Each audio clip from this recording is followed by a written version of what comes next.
toujours. Kim vient de me dire que je suis très bavard et elle a raison. Alors, je m'appelle Pio Venno, je suis vice-directeur de l'agence suisse pour le développement et la coopération qui fait partie du ministère ou du département des affaires étrangères suisse.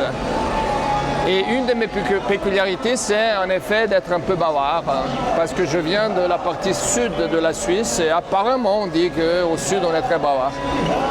Mais à part ça, je ne suis pas seulement bavard, mais mon rôle en tant que chef de coopération, disons, c'est d'essayer avec les expériences qu'on appuie du développement, d'amener à des changements systémiques.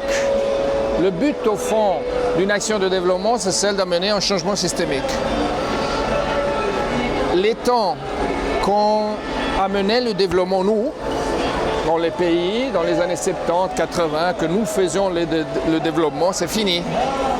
Et heureusement, quelqu'un dit.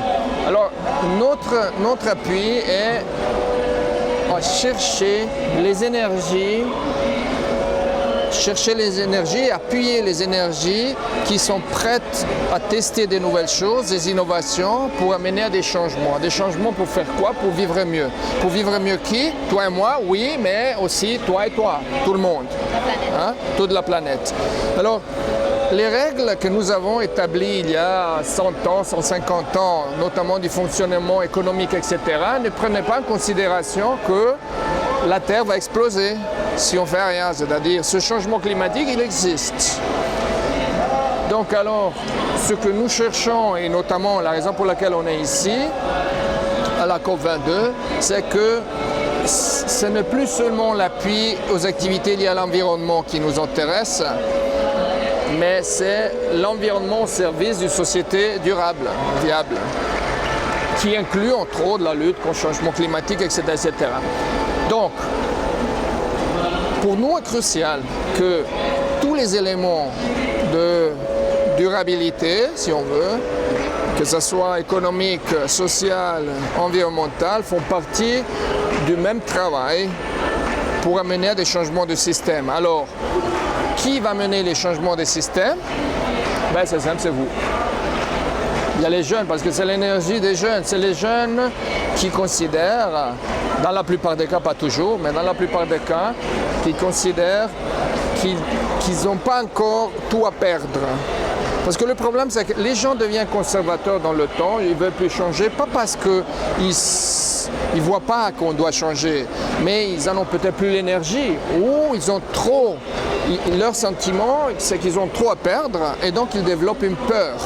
Et la peur, c'est le pire des ennemis de l'être humain. La peur nous amène à faire des choix, que ce soit politiques, stratégiques, dans les choix quotidiens, qui souvent sont erronés. Alors comment on combat la peur?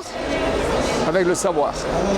Et ça, on l'a pris de vos ancêtres, on l'a pris d'ici, de ces régions du monde. Vos ancêtres nous ont dit, il y a 1000 ans, 1500 ans, que c'est le savoir qui nous amène à une société cohèse, qui nous amène à ne plus avoir peur et aller de l'avant. Donc l'aide au développement, ma tâche est de pousser que vous, les jeunes, vous avez un rôle, pas seulement actif, mais vous avez un rôle que c'est vous que vous devez nous attirer vers nous, les vieux, dans le changement, avec vos idées, avec vos innovations, qui prennent en considération les nouvelles données, que la planète va exploser, par exemple, si on ne la soigne pas.